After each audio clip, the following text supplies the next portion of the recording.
Dear Patriots, before the news starts, please subscribe to our patriotic channel by clicking the subscribe button. Give us a thumbs up to this video. Don't forget to leave your opinion below in the comments section. Share the news on Facebook and Twitter so you friends see it. Thank you. Every shred of my dignity is gone. Megyn Kelly humiliates herself live on air for Halloween. Ever since Megyn Kelly left Fox News, she has just sunk lower and lower. Even she is willing to recognize it. For Halloween, Kelly dressed up as Shania Twain and sung and danced her song Man. I Feel Like a Woman. It's extremely cringy to watch. She came out in the costume during her show after an announcer said, "And now your ghost. I mean host, Megyn Kelly. Do you know who I am?" She eagerly asked the audience. Here's a little hint, man. I feel like a woman. If the hint wasn't enough, she shouted Shania Twain. Which I did not exactly nail, but I gave it the best effort I could. See, look. Are you convinced? Look. Look. Yes, right? Okay. Have I pulled it off? I tried, said Kelly. In an interview with NBC's Lauer, who was dressing in drag, Dolly Parton asked Kelly how she felt dressed up as Twain. Every shred of my dignity is gone, so I feel like I'm home, said Kelly. Kelly also claimed that the costume gave me boobs where boobs didn't exist, a waist where a waist didn't exist, and a flat stomach. It's all good, said Kelly. Are you surprised how far she has fallen?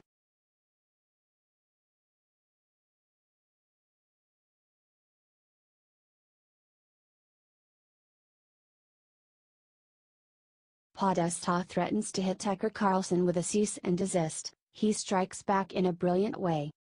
Tony Podesta threatened to sue Tucker Carlson for reporting things that he didn't like. However, Tucker Carlson hit him back hard. To date, Tony Podesta resigned as head of his company. His excuse? Us. That's right.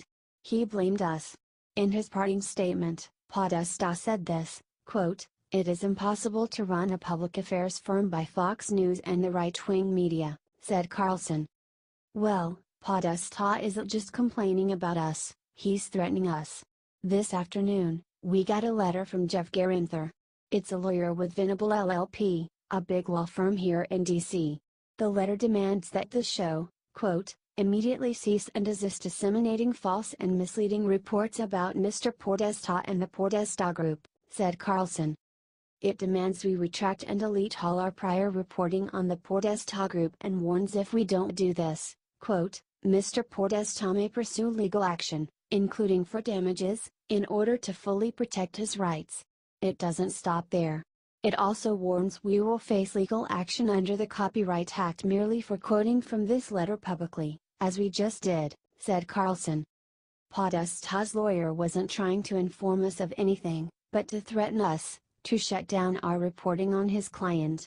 One lawyer we talked to earlier today said the Podesta people have used this tactic with others before. It's common, it's an effort to use fear to control press coverage, said Carlson. We are not intimidated, summarized Carlson. The liberal media bullies President Trump and conservatives all the time. But it looks like they can't take what they dish out.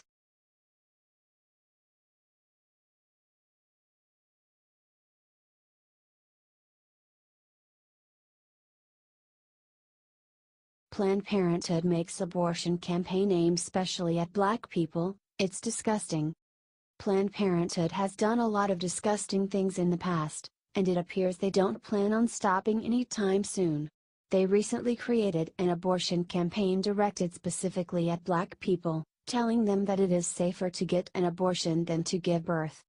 If you're a black woman in America, it's statistically safer to have an abortion than to carry a pregnancy to term or give birth. #scary stats tweeted Planned Parenthood. Between 1998 to 2015, 16.1 million women accessed abortion care, 108 died. BTW in 2011-13, BW accounted for 43.5 deaths of every 100,000 live births. They followed up. Maternal deaths for black women span age, education and income level. Racism, lack of access to quality health care and poverty kill us, they wrote. After trying to literally scare black women into thinking pregnancy is dangerous, they mocked anti-abortion trolls. Us, black moms are dying in childbirth. Also, abortions are medically safe. Anti-abortion trolls, screamed genocide sets web on fire. Us, photo of a black woman saying I feel so damn powerful. Their lack of human empathy is extremely startling. People were quick to point out the flaw in their argument. 43. 5/100,000ths is not safer than abortion. In abortion, death occurs every time. That's the point. Endgame of abortion is death, wrote one user. In those same years, nearly 100% of babies aborted also died, tweeted another. That means 16.1 million black babies died. A stat you seem to have overlooked, tweeted another.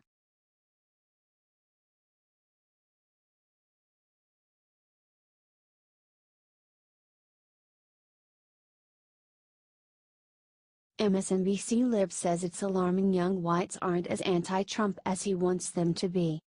Liberals still cannot accept the fact that more than 60 million voters chose Republican Donald Trump over Democrat Hillary Clinton in the 2016 election, thinking that voting for a change agent like Trump over an establishment crook like Hillary is somehow unthinkable. They clearly have not learned from their mistake, as evidenced by a left-wing commentator named Jonathan Capehart going on MSNBC and voicing his frustration that a recent survey shows that young white people are not as anti-Trump as he expected them to be.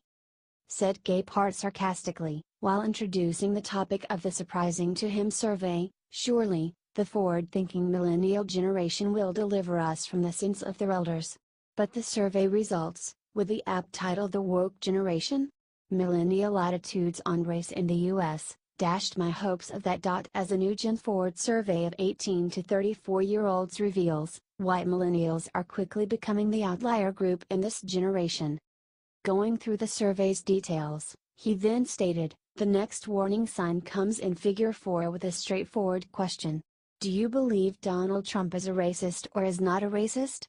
No surprise that overwhelming majorities of African Americans, 82%, Asian Americans, 74%, and Latinos, 78%, say, yes. White millennials, however, were almost split. A saving grace is that 51% said, yes. But 48% saying no, despite all the evidence to the contrary, is beyond worrisome. He later concluded, outraged, and this Gen Forward survey shows that despite the millennial reputation, white millennials think a lot more like whites than millennials, who are increasingly people of color. Do you think liberals are ridiculous for assuming that young people can't think for themselves and should all automatically be Democrats?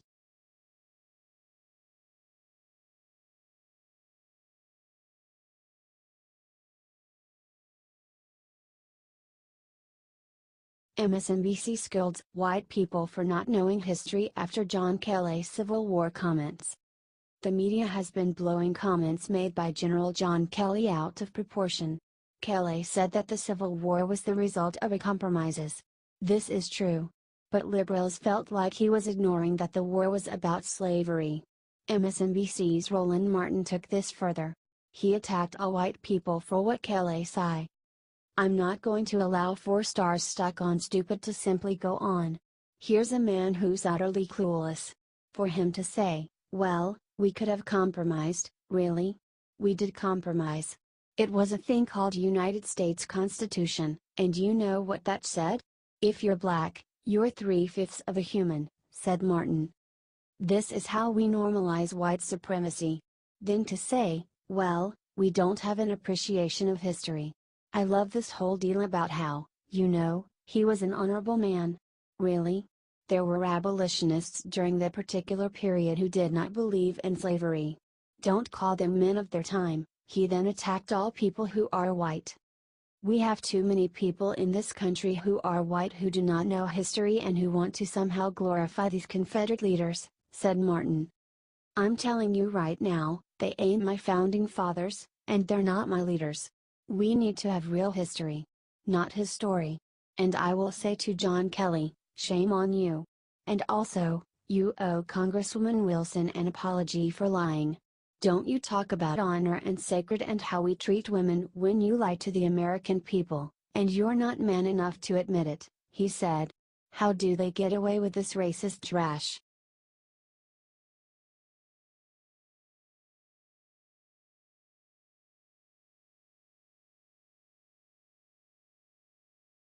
Jimmy Kimmel compares President Trump's election to O.J. Simpson murder trial.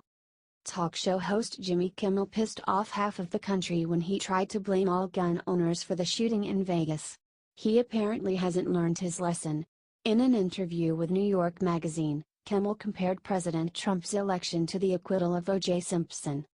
The closest thing I can compare it to is when O.J. got acquitted. It never occurred to me that it might happen. There was so much overwhelming evidence that O.J. was guilty, and you believe in the American judicial system, said Kimmel. You believe that, for the most part, if somebody did it, they're going to prison for doing it. We're in a similar situation. Everything Donald Trump is doing and undoing is bad, bad, bad, and it seems so obvious, and it's happening anyway, said Kimmel. Kimmel then acknowledged how many people he has alienated, but he doesn't care. I think I've alienated more people than I've brought on board. But what I thought was important was telling the truth, said Kimmel. There are certain things I don't understand, and the idea that Americans wouldn't want to take care of each other when they're sick is one of them. The idea that our politicians would let the gun lobby tell them what to do is another, said Kimmel.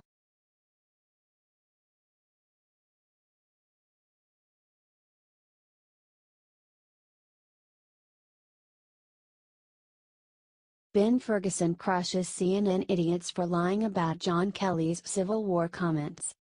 General John Kelly made a controversial statement about the Civil War that made liberals' heads explode. Started Kelly. 500 years later, it's inconceivable to me that you would take what we think now and apply it back then. I think it's just very, very dangerous. I think it shows you just how much of a lack of appreciation of history and what history is. I would tell you that Robert E. Lee was an honorable man.